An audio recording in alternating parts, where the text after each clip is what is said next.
Kwa jina la Baba na la Mwana na la Roho Mtakatifu. Amani iwe nanyi.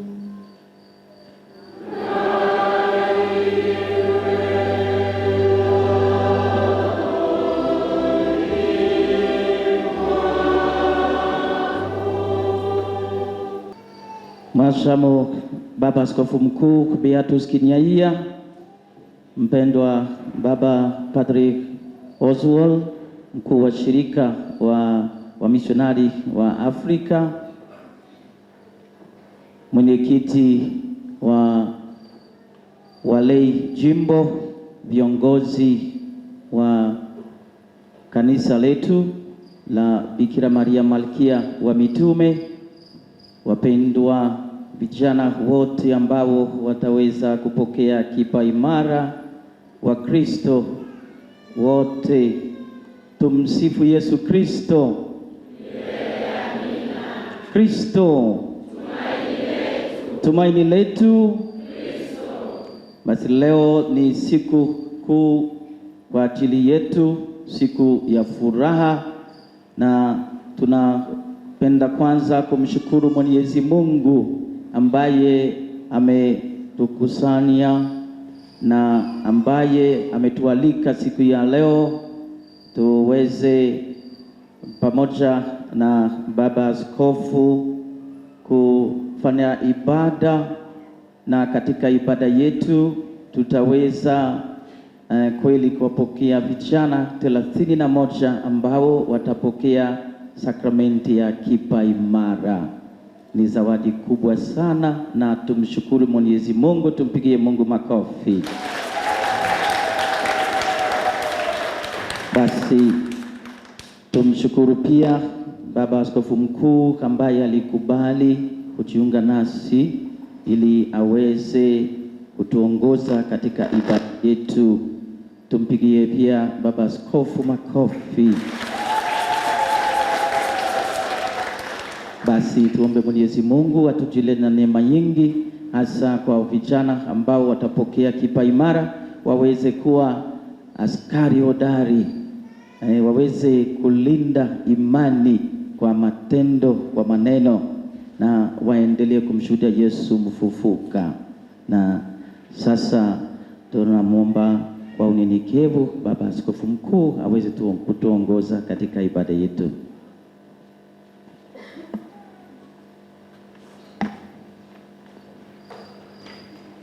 Ni kushukuru Baba Paroko kwa kutukaribisha sisi sote kwa mahali hapa, na mimi sasa najisikia furaha kwamba niko hapa kati yenu kuadhimisha hizo sakramenti, hasa kipaimara kwa vijana wetu, lakini pia kusali kwa ajili ya nyote mliofika hapa. Sisi sote Mwenyezi ashushe baraka zake katika maisha yetu ya kila siku, na zaidi sana ni siku ambayo tumeitenga kwa ajili ya kufanya harambee kwa ajili ya nyumba ya mapadre kama tulipotangaziwa Jumapili iliyopita.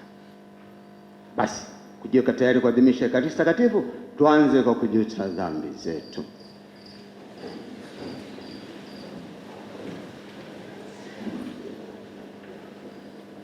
Na kuungamia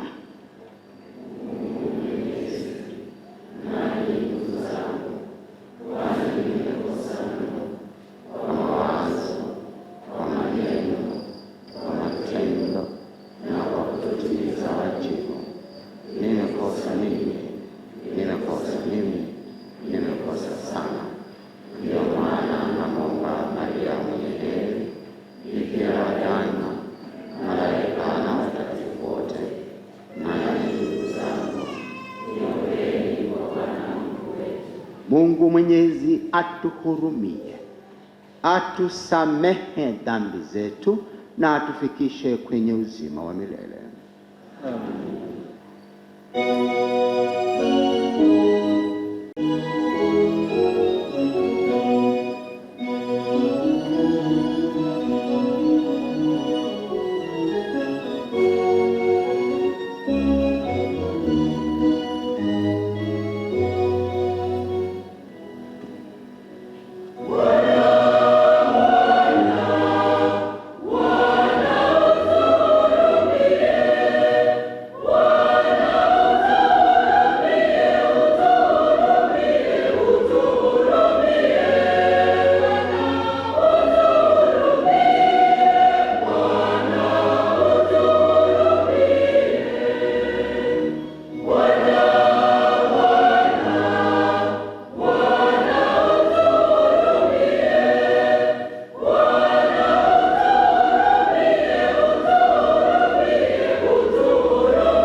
Tuombe.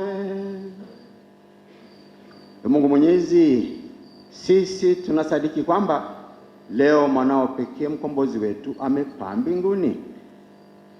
Tunakuomba utujalie nasi pia tuwe tunaishi mbinguni kiroho kwa njia ya Bwana wetu Yesu Kristo mwanao, anaishi na kutawala nawe katika umoja wa Roho Mtakatifu Mungu milele na milele.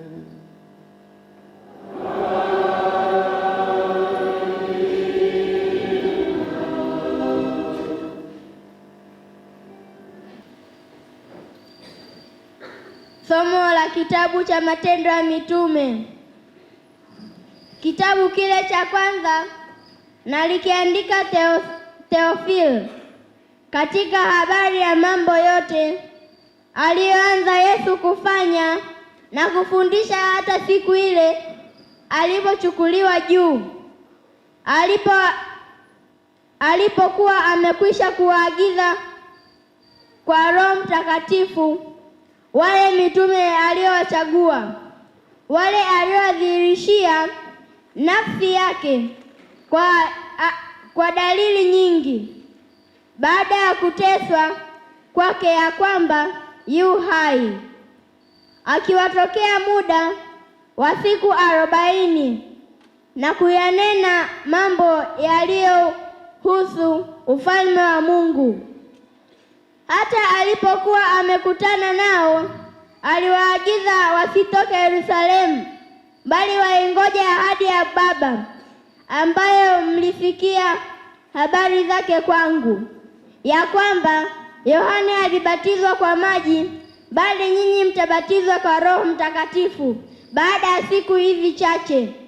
Basi walipokutanika wakamuuliza wakisema, Je, Bwana, huu ndio unapowarudishia Israeli ufalme?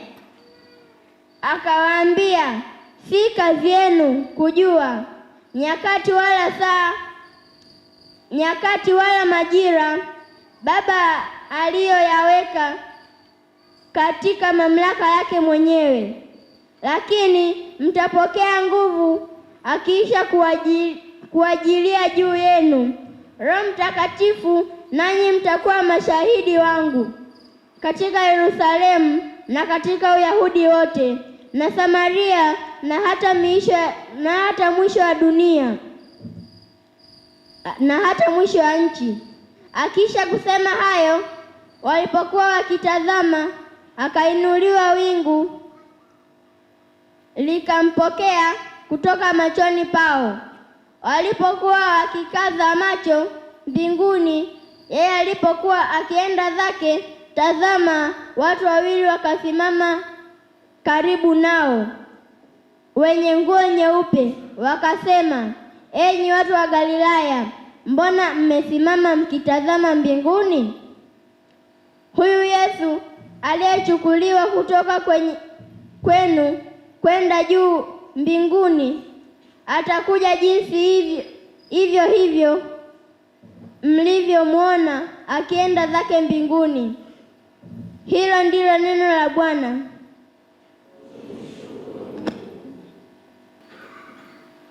Mungu amepaa kwa kelele za shangwe, Bwana kwa sauti ya baragumu.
Somo la waraka wa Mtume Paulo kwa Waefeso. Mungu wa Bwana wetu Yesu Kristu, Baba wa utukufu, awape ninyi roho ya hekima na ya ufunuo katika kumjua yeye. Macho ya mioyo yenu yatiwe nuru, mjue tumaini la mwito wake jinsi lilivyo, na utajiri wa utukufu wa urithi wake katika watakatifu jinsi ulivyo, na ubora wa ukuu wa uweza wake ndani yetu tuaminio jinsi ulivyo, kwa kadiri ya utendaji wa nguvu za uweza wake aliyotenda katika Kristo alipomfufua katika wafu, akamweka mkono wake wa kuume katika ulimwengu wa roho, juu sana kuliko ufalme wote na mamlaka na nguvu na usultani na kila jina litajwalo, wala si ulimwengu humu tu, bali katika ule ujaao pia. Akavitia vitu vyote chini ya miguu yake, akamweka awe kichwa juu ya vitu vyote kwa ajili ya kanisa, ambalo ndilo mwili wake, ukamilifu wake, anayekamilika kwa vyote katika vyote. Hili ndilo neno la Bwana.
Bwana awe nanyi.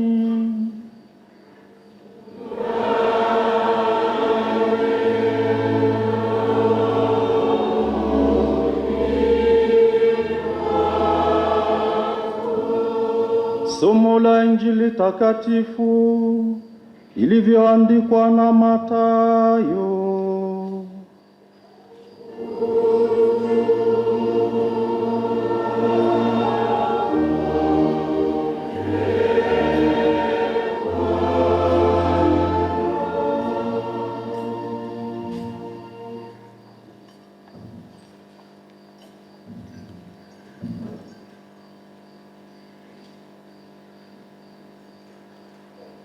Wakati ule wafuasi 11 walienda Galilaya kwenye mlima alioagiza Yesu. Walipomwona walimwabudu, lakini baadhi yao waliona mashaka. Yesu akakaribia akawaambia, "Nimepewa mamlaka yote mbinguni na duniani. Basi nendeni mkayafanya mataifa yote kuwa wafuasi, mkiwabatiza kwa jina la Baba na la Mwana na la Roho Mtakatifu, mkawafundishe kushika yote niliyowaagiza.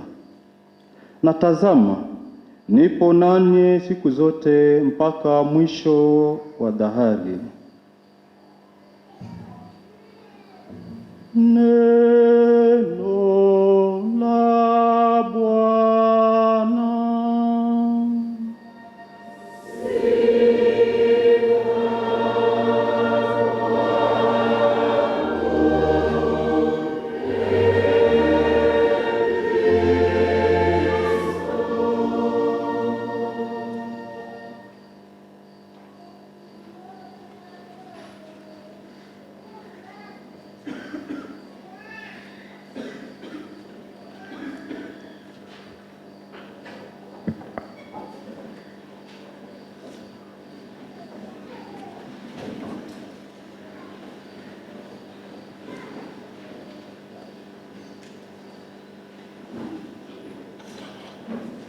Familia ya Mungu,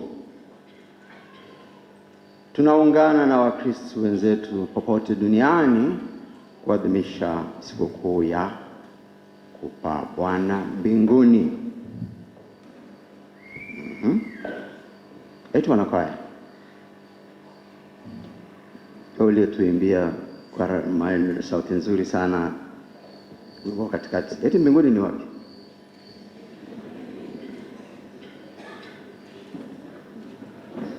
Mbinguni ni wapi? Wanakwaya, ni huko chini? Ni huko juu? Kumbe ni huko juu. Nilikutana na bibi mmoja, yeye hajabatizwa, lakini anapoamka asubuhi anatazama juu, anatema mate, anamshukuru Mungu. Siku mpya anasema, Mungu asante. Aseme Mungu, anasema wewe ulituumba, unayetulisha nini, asante. Alafu nikamuuliza, wewe bibi, Mungu anakaa kwa juu? Akasema ndio, anakaa kwa juu. Akaniambia, mbona mvua inatoka juu? Wewe uone mvua inatoka juu? Baba, Mungu anakaa kwa juu.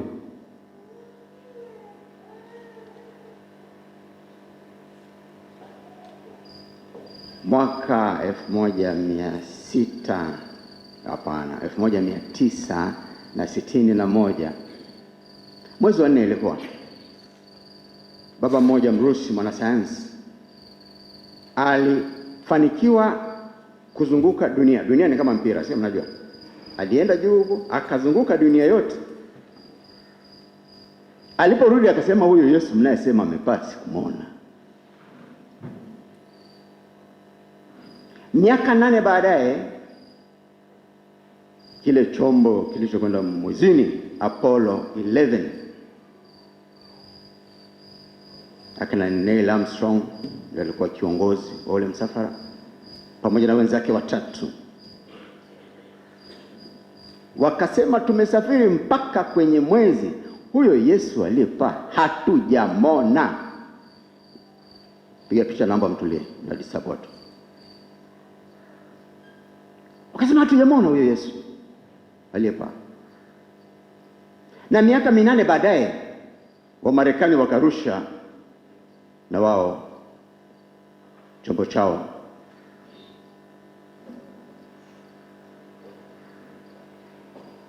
Kuna vyombo viwili sasa hivi angani huko, vilirushwa mwaka 1977. Ina maana mwaka kesho ni miaka 50 tangu Voyage 1 na Voyage 2 virushwe angani huko space. Na kazi yake vinapiga picha kila kitu vinavyotazama huko. Vimesha safiri zaidi ya bilioni na mabilioni ya kilomita huko kwenye space. Lakini hakuna hata picha moja ambayo imerudi kuonyesha wamekutana na mbingu wala huyo Yesu anayekaa aliyepaa juu.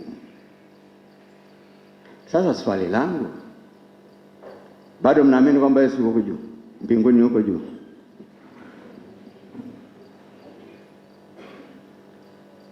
Ili kuelewa vizuri hilo swali, naomba kila mmoja jifikirie peke yake. Watoto wa Kipaimara, mna furaha? Kwa nini? Mtapata Roho Mtakatifu leo alafu baadaye mnakwenda kula vizuri eti. Si ndio? Unakunywa soda yako peke yako, umgawi mdogo wako leo. Furaha kweli. Sasa watoto wangu wazuri, furaha ni nini? Nikikwambia uniwekee furaha hapa mkononi, unaweza? Kwa nini? Kwa nini? Au ninyi watu wazima wakati mwingine unasema najisikia sina raha kabisa jamani, na uchungu. Nikikwambia uniwekee uchungu nao usikia hapo, mnaweza? Kwa nini? Kwa sababu hiyo ni hali ya uchungu, ni hali ya furaha ambayo huwezi kusema na ichomoa niweke mahali. Na kwa sababu ni hali, haihitaji nafasi. Haihitaji, ni hali. Ni kama roho. Roho haihitaji nafasi. Mahali useme chumba hiki kuna roho ngapi? Kuna wakati fulani mwandishi mmoja Mganda aliyokuwa Okot Bitek, ndio nimesoma, mnakumbuka? Zamani tumesoma, miaka mingi sana nimesoma form 4. Huyu baba anaeleza mbinguni anavyofikiri mbingu ikoje. Anasema mbinguni wanakaa, wanaimba zaburi, wanakunywa maji. Alafu anauliza, hivi mbingu haitajaa? Watu wote wanakufa, mbona mbingu haijai? Anauliza yule mwandishi. Ni wazi hakuna cha kujaa kwa sababu ni hali, sio mahali. Turudi kwenye swali langu la msingi. Kumbe basi mbingu sio mahali, sio mahali fulani huko juu. Ni hali ya furaha. Na kama ni hali ya furaha, maana yake mbingu iko hapa duniani, inageuka tu hali, unakufa unaingia kwenye hali nzuri. Hapana.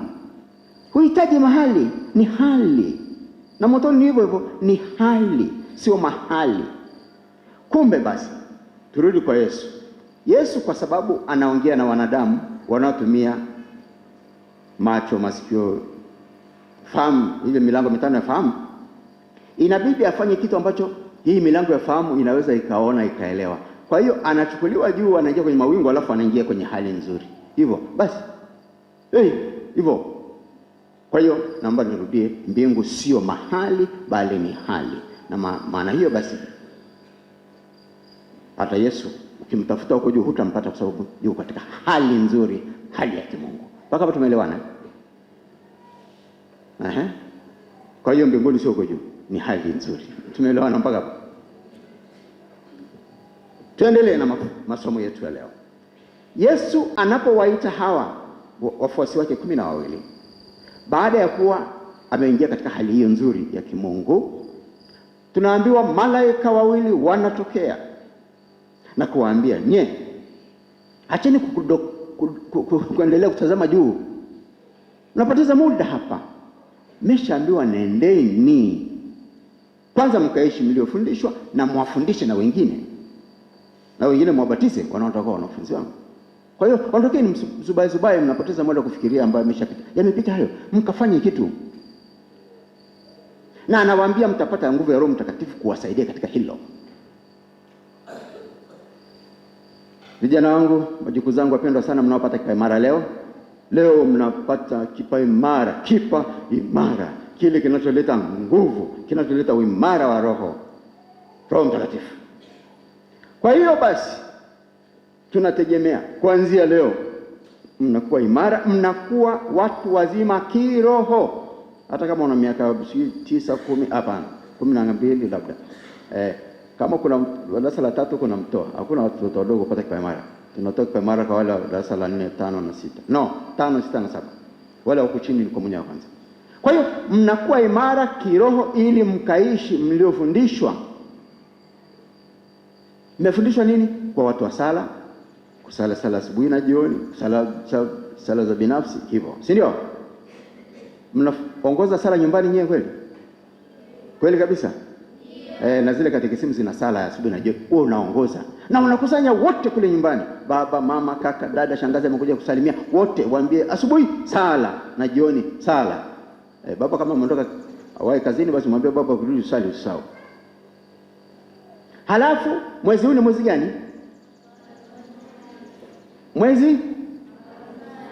Mwezi wa Rozari. Kwa hiyo watoto wangu wapendwa sana, muwakumbushe hawa wakubwa hawa kusali Rozari nyumbani, jumuiya na hapa kanisani. Lingine, mmefundishwa sakramenti, si ndio? Ziko ngapi? Zitaje.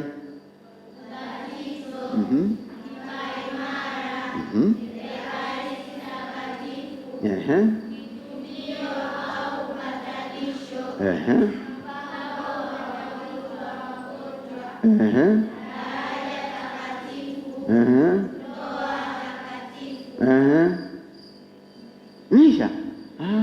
Nye mmeshapata ngapi? Ngapi? Hebu ziseme.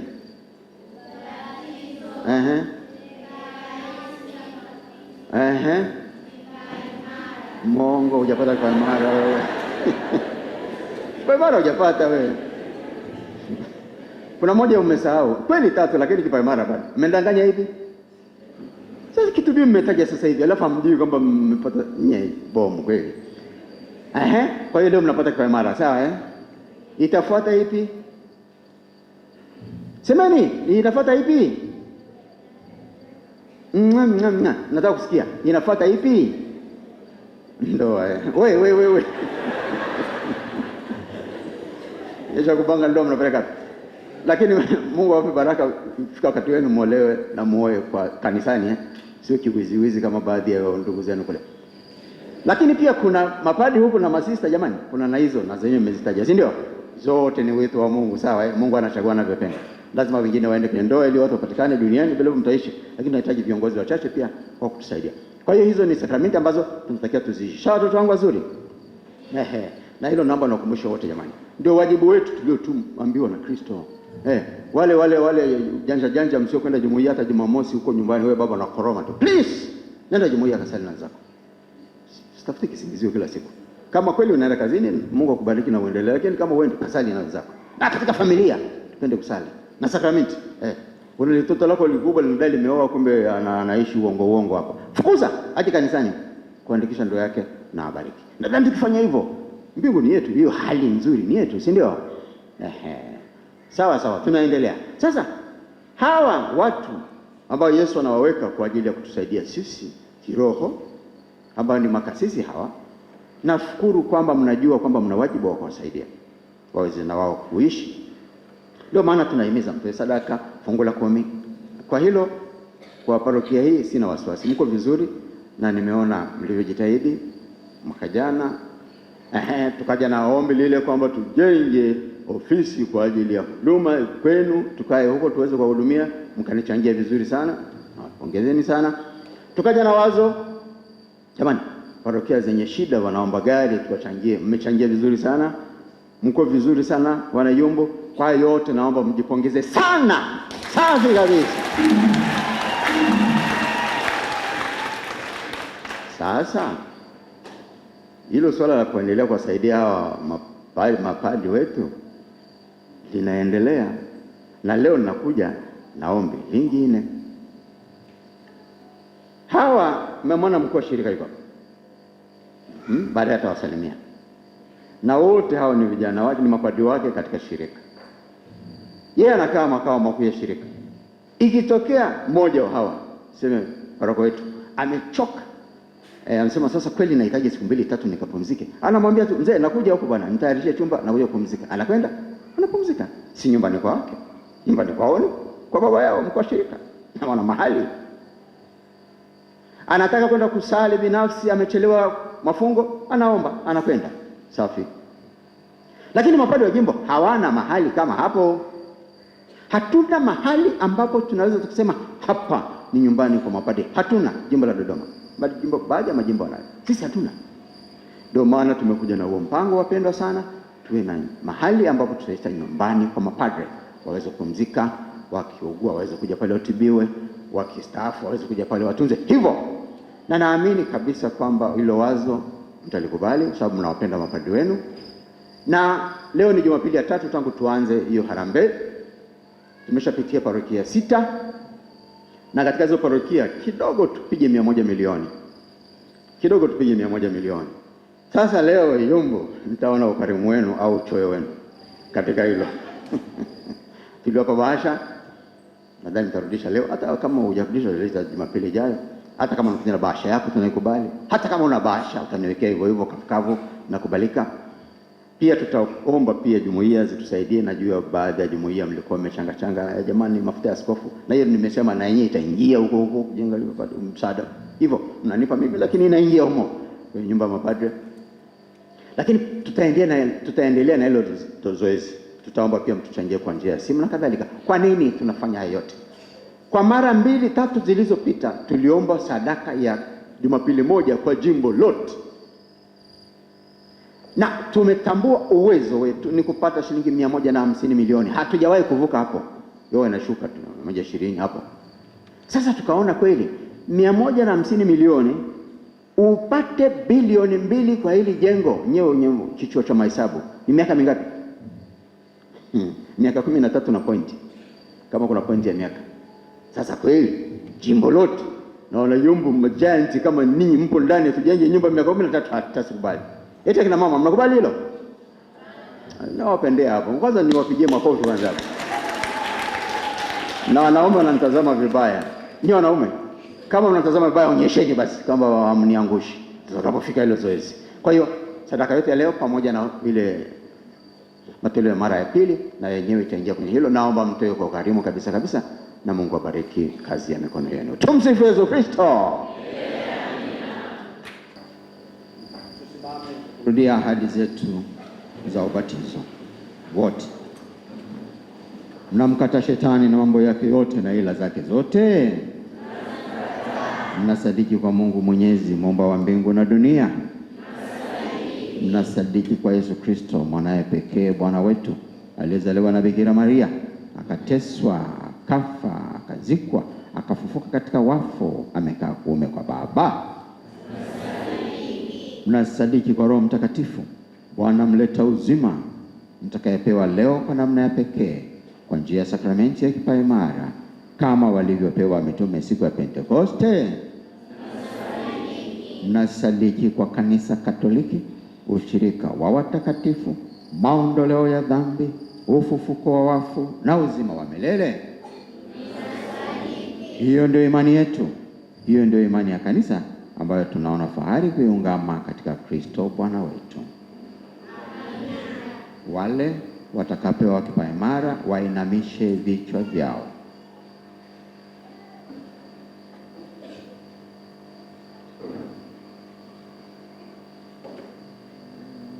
Ndugu zangu, tumuombe Mungu Baba Mwenyezi kwa wema wake awatie Roho Mtakatifu wanawe hawa wateule waliozaliwa katika uzima wa milele kwa ubatizo. Naye Roho Mtakatifu atawaimarisha kwa mapaji yake maridhawa, na kwa mpako wake atawafanya wafanane na Kristo mwana wa Mungu. Mungu Mwenyezi, Baba wa Bwana na wetu Yesu Kristo, ndiwe aliyewazaa upya watumishi wako hawa kwa maji na kwa Roho Mtakatifu, ukawaokoa katika dhambi. Basi Bwana, Watie Roho Mtakatifu mfariji, wape roho ya hekima na akili, roho wa shauri na nguvu, roho wa elimu na ibada. Wajaze roho wa uchaji wako. Tunaomba hayo kwa njia ya Kristo Bwana wetu.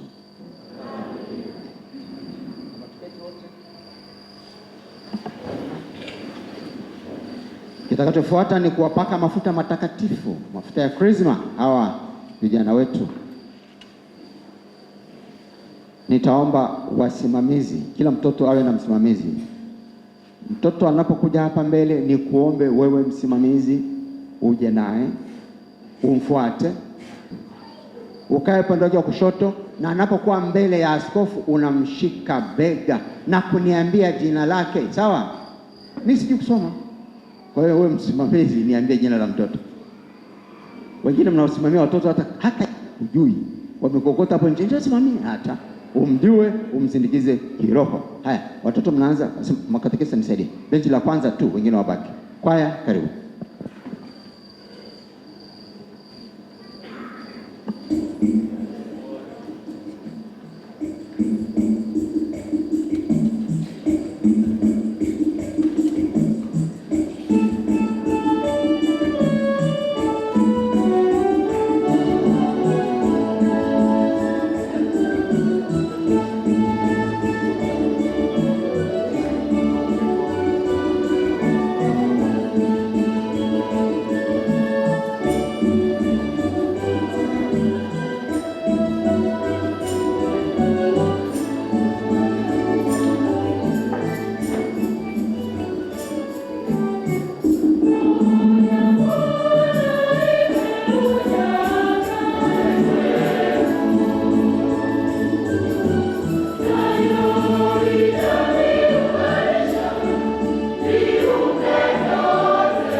Maaskari wapya, tuwashangilie maaskari wapya.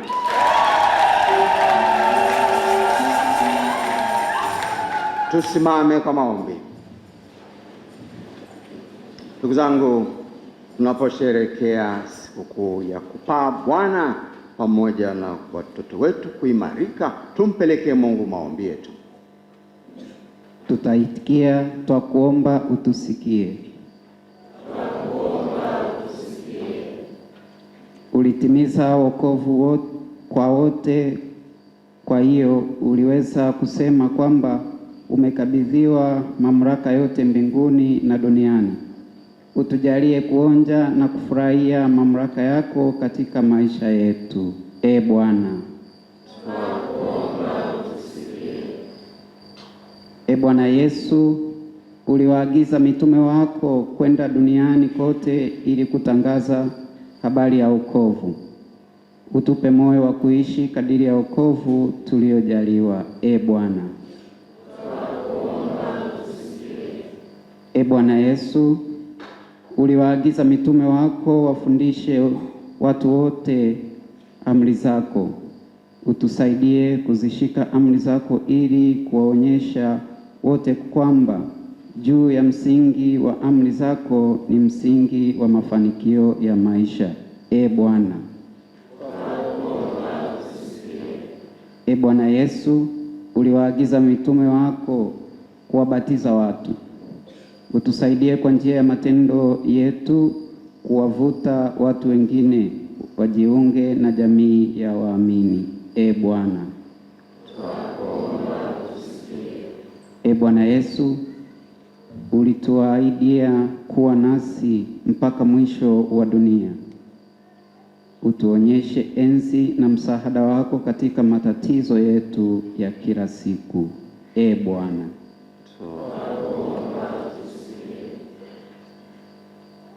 Mwenyezi, tumetamka maombi machache, lakini kila mmoja hapa ana ombi lake, na ambayo yote uyatazame na kuyatimiza kwa njia ya Kristo Bwana wetu.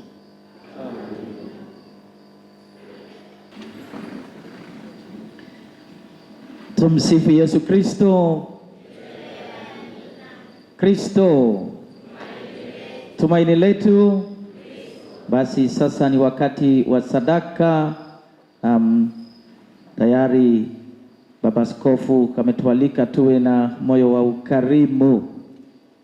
Basi ni wakati kweli wa kuonyesha pia upendo wetu kwa jimbo letu kuu la Dodoma. Basi karibuni kila mmoja, wale ambao tayari wako na bahasha wataleta bahasha zao, na hata kama hauna bahasha unaweza tu kuleta sadaka yako tuweze kujenga nyumba kwa mapadre wetu. Karibuni sana.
Tusali ndugu, ili sadaka yangu na yenu kubaliwe na Mungu Baba Mwenyezi.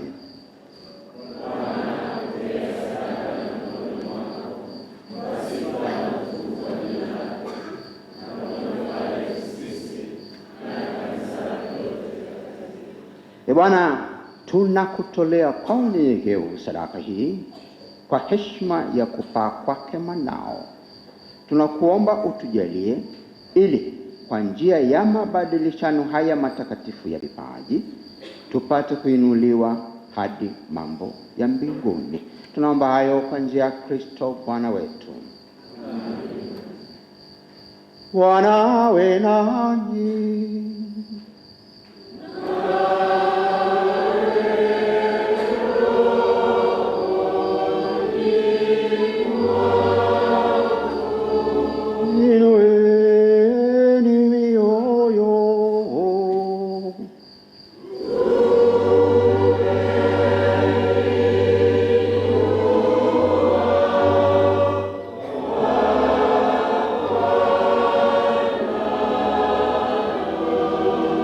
Tumshukuru Bwana Mungu wetu.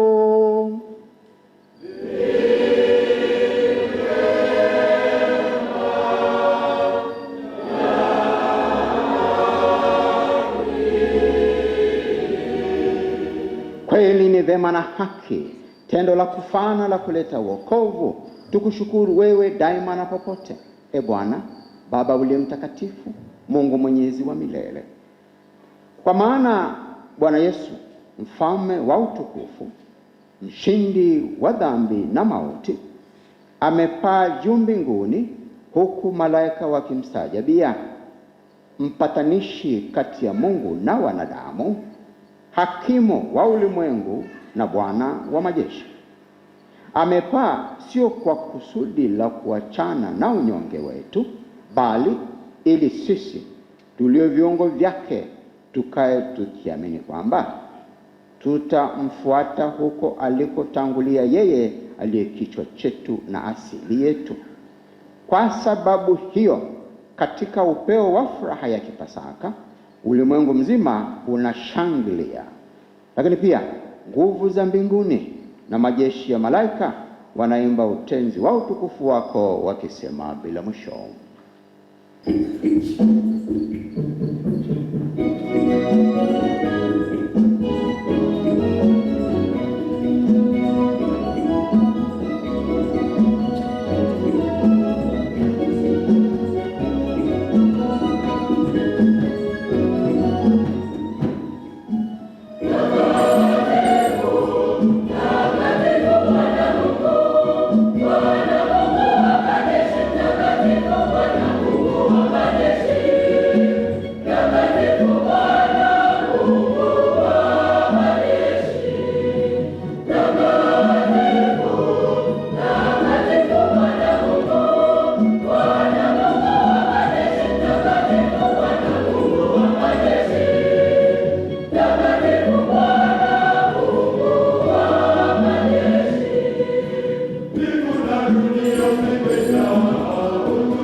Bwana, kweli u mtakatifu, na kila kiumbe kilichoumbwa nawe kinakusifu kwa haki.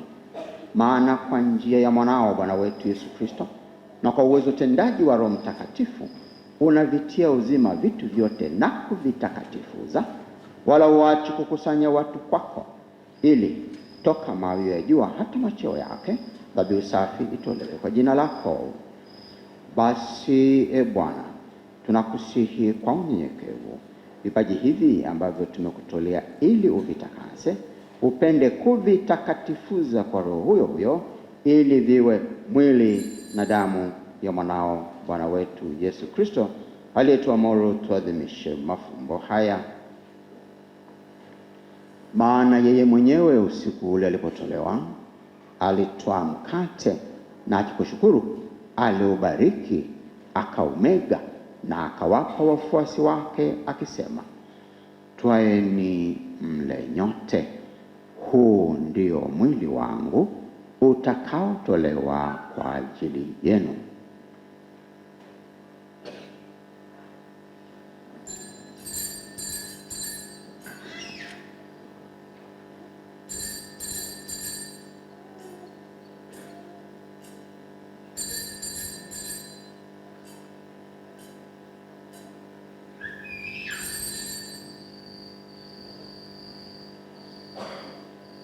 Vivyo hivyo baada ya kula, akitoa kikombe na kukushukuru, alikibariki na akawapa wafuasi wake akisema, twaeni mnywe nyote, hiki ndicho kikombe cha damu yangu, damu ya agano jipya na la milele, itakayomwagika kwa ajili yenu na kwa ajili ya wengi kwa maondoleo ya dhambi.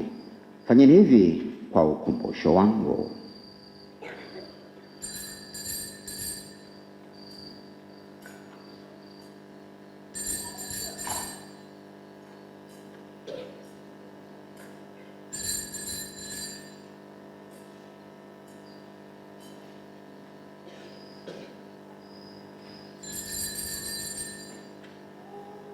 Fumbo la imani.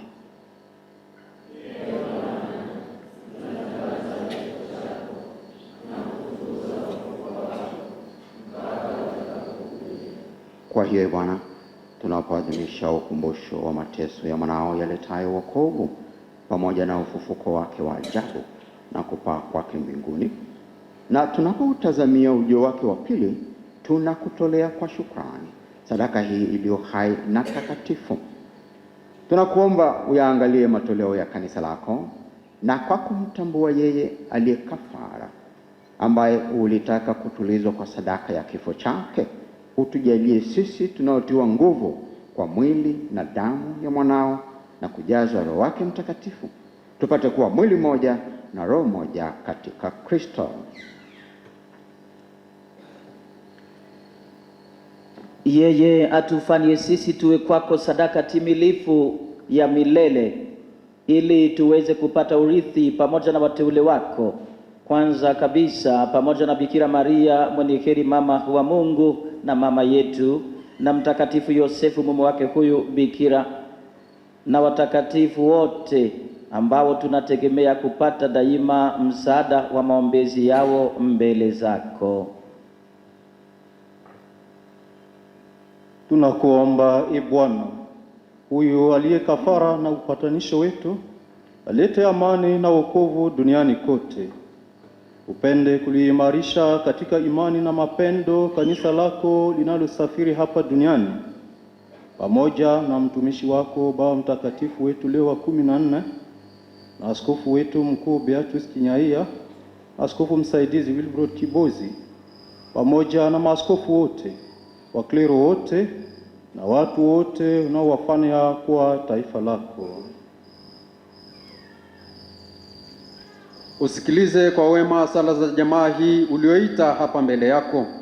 Baba uliye mtakatifu, kwa huruma yako wakusanye kwako wana wote waliotawanyika popote duniani. Wapokee kwa wema katika ufalme wako ndugu zetu marehemu, hasa wale tunawaombea katika misa hii.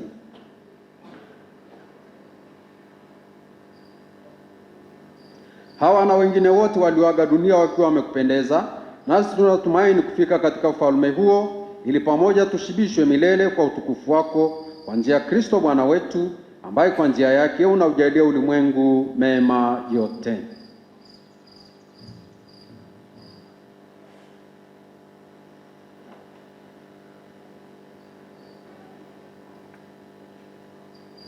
Kwa njia yake na pamoja naye na ndani yake, wewe Mungu Baba Mwenyezi, katika umoja wa Roho Mtakatifu, unapata heshima yote na utukufu milele na milele.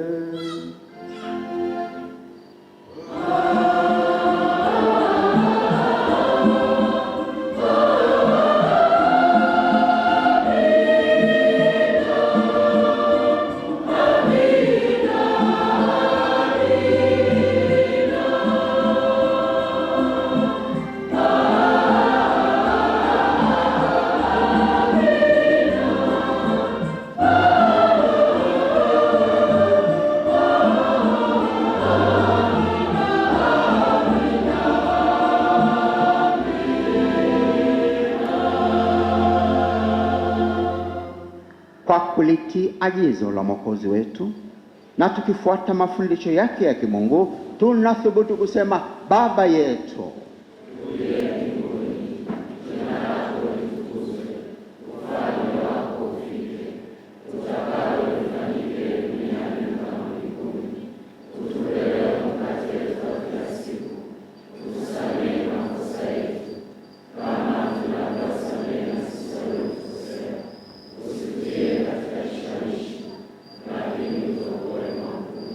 Bwana, tunakuomba utuopoe katika maovu yote, utujalie kwa wema amani maishani mwetu, kusudi kwa msaada wa huruma yako tuokolewe daima na dhambi, wala tusifadhaishwe na jambo lolote, tunapotazamia tumaini lenye heri na ujio wa Mwokozi wetu Yesu Kristo.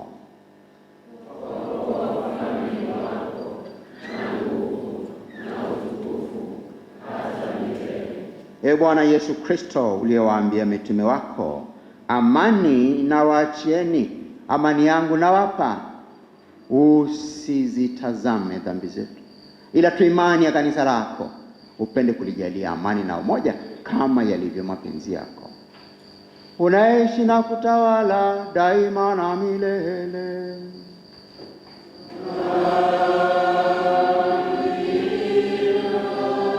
Amani ya Bwana iwe daima nanyi.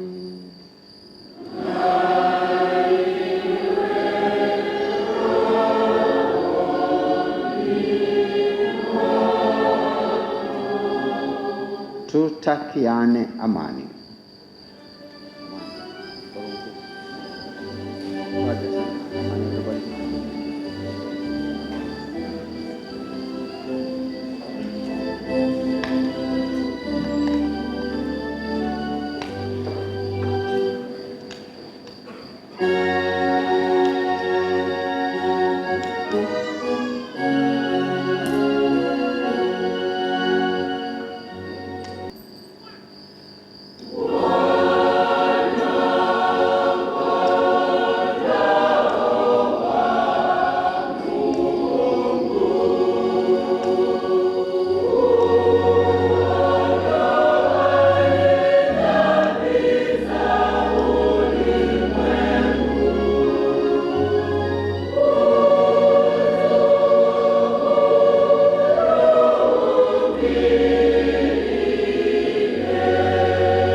tuweze kuyashughulikia mambo ya mbinguni. Tunakuomba uelekeze moyo wa ibada wa sisi wa Kristo huko aliko Bwana Yesu aliyechukua ubinadamu wetu kwa njia ya Kristo Bwana wetu. Naomba tuketi. Tazama ni pendo la namna gani Bwana ametukirimia. Tazama ni pendo la namna gani Bwana ametukirimia. Tazama ni pendo la namna gani Bwana ametukirimia. Tazama ni pendo la namna gani Bwana ametukirimia. Kwamba tuitwe wana wa Mungu. Kwamba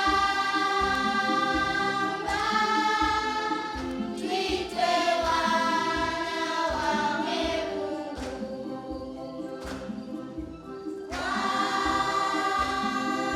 Kwamba tuitwe wana wa Mungu.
Asante, makofi mengi kwa watoto wa Mungu.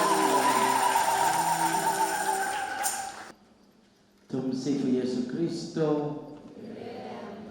Na sasa ningependa kumwalika Baba Provincial aweze kuwasaidia Wakristo. Tupige makofi anapokuja. Karibu Baba Provincial. Msifu Yesu Kristo. Kristo. Mimi la kwangu ni la kushukuru. Mshukuru Mwashamu Baba Askofu Mkuu kwa kuja kutupatia huduma hii ya kiroho, kuwapatia watoto wetu na kutuimarisha kiroho. Baba Askofu, asante sana kwa mahubiri yako na kwa ujio wako hapa parokiani. Lakini kuwashukuru mababa ambao wanaendelea kutuhudumia kiroho na kuwashukuruni ninyi nyote ambao mnawasaidia ili kufanya shughuli hiyo kwa ufanisi. Nawashukuruni sana kwa ushirikiano wenu na kwa majitoleo yenu. Tunafahamu kwamba uchumi sio mzuri mara nyingi, lakini naona kwamba kuna jitihada nyingi sana ambazo mnazielekeza katika maendeleo ya kiroho na ya kimwili pia ya parokia yenu. Kwa hilo nawashukuruni sana na nawapongezeni sana. Kuna mambo mengi sana yamefanyika kwa kipindi cha mwaka mmoja, kuanzia mambo ya kiroho na maendeleo ya kimwili au ya kijamii. Kwa hilo nawapongezeni na nawaomba tuendelee na moyo huo, tukijua kwamba yale yote tunayoyajenga ni kwa ajili yetu, kwa ajili ya watoto wetu, kwa ajili ya wajukuu wetu, na yanabaki hapa hapa. Na nyumba ambayo Baba Askofu anataka ajenge kwa ajili ya mapadre ni inabaki hapa hapa jimboni. Baba Askofu haendi na hiyo nyumba popote, si ndio? Kwa hiyo ni lazima tuwe tunaelewa sisi wa Katoliki kwamba tunapochanga tunajichangia sisi wenyewe. maendeleo yote yanabaki hapa jimboni. Kwa hiyo basi tuendelee kutiana moyo na tusikate tamaa. Nawashukuruni sana. Tumsifuni Yesu Kristo. Asante sana Baba Provincial, tupigie tena makofi. Safi. Alafu sasa ningeomba Mhashamu Baba Askofu Mkuu aweze kutupatia neno la mwisho. Tupige makofi. Kwa nini unahitaji maneno tena? Mimi nawapenda, nataka nitazame tu wanaoishi. Ndio. Neno la shukrani, nashukuru sana wapendwa. Kwanza kwa maendeleo yaliyofanyika kiroho, najua mmeshirikiana na mababa hawa. Wajiko wenyewe wasingefika popote. Na nafurahi pia maendeleo mliofanya mengine kama lenyengo kweli limeenda. Nimeshaliona kwa mbali lakini kutoka na mambo kutazama. Najua mmejitoa sana. Leo pia mmejitoa kabisa nimeona. Sasa kwa wale wachache wanaofikiri kwamba michango imekuwa mingi sana, ni waombe mkae tena mjitafakari. Eti nyumbani na mtoto anasoma. Mtu mmoja alitoa mfano nilipenda wewe. Una mtoto anasoma unamlipia ada, si ndio? Sasa mkiomba chungua unasema wewe mama endelea kuugua mpaka mtoto amalize shule kweli? Si unapona na nani kumsaidia? Au baba mgonjwa au kumshika mama au nani? Si ndio? Kwa hiyo naomba msichoke tafadhali sana na zile nafasi zilizoambiwa za kuchangia kidogo na watu endelee. Ile simu benki hivyo na mimi tutafika, sina wasiwasi kabisa.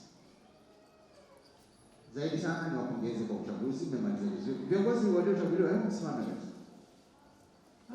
Wamefanya vizuri. Leo tunapongeza jamani. Safi sana. Karibuni kwenye uongozi na mimi kabisa nitaendeleza kuhudumu tangu tuanze kwa mwisho mpaka hapo tulipo mambo yanaendelea. Tuendelee kushikamana na wazee wangu. Sawa eh? Naweza kamati sana. Na kamati mliochaguliwa kamati mbalimbali nao wafanye kazi. Please, msiwe kamati jina. Tukapeni tuone mambo yetu. Basi nimesema sina mambo ya kuhubiri tena. Neno moja tu, shukrani nyingi kwa makubwa yaliyofanyika. Lakini basi niendelee kumshukuru Baba Provincial. Asingalileta hawa waheshimiwa, tusingalikuwa hapa kusema mwaka mmoja. Kwanza by the way, Pongeleni kwa Biblia mwaka mmoja hivi. Kwa kweli nimeonja hiyo. Kwa sababu baada ya kuwa mmetoa sadaka, mkatoa na ile mchango wa pili, vikaja vile visonzo na vile vikajaa, kwa kweli asante sana. Basi niombe sasa tusimame tupate baraka tuendelee na mambo. Lakini kabla ya yote, simama endelea kusimama. Hawa jamaa vipi hapa? Nampigia kwa sababu takatifu simu namwambia nakupa zawadi ya waya swati. Bwana awe nani.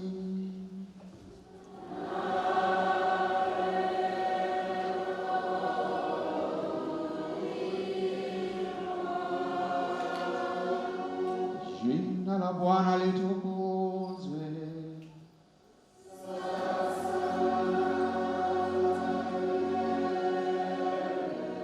Msaada wetu katika jina la Bwana.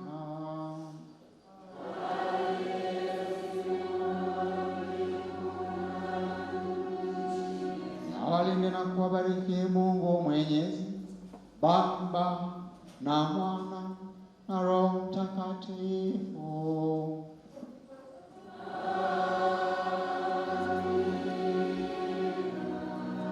Nendeni na amani.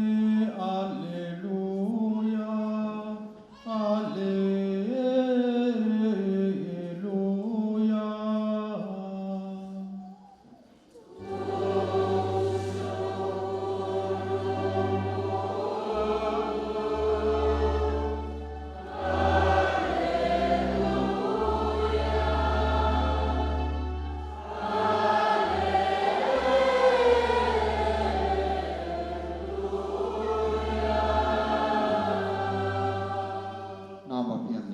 Kuwashukuru wale wanaohamasisha, wale kuja kuhamasisha, asanteni sana. Tupongeze wasijana.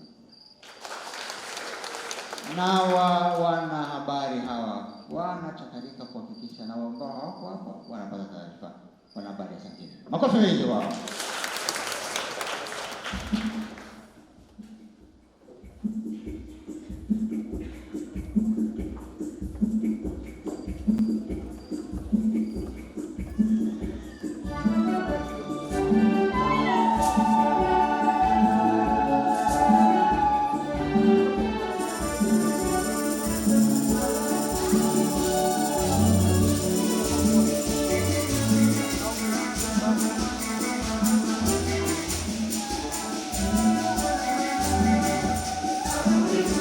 Are you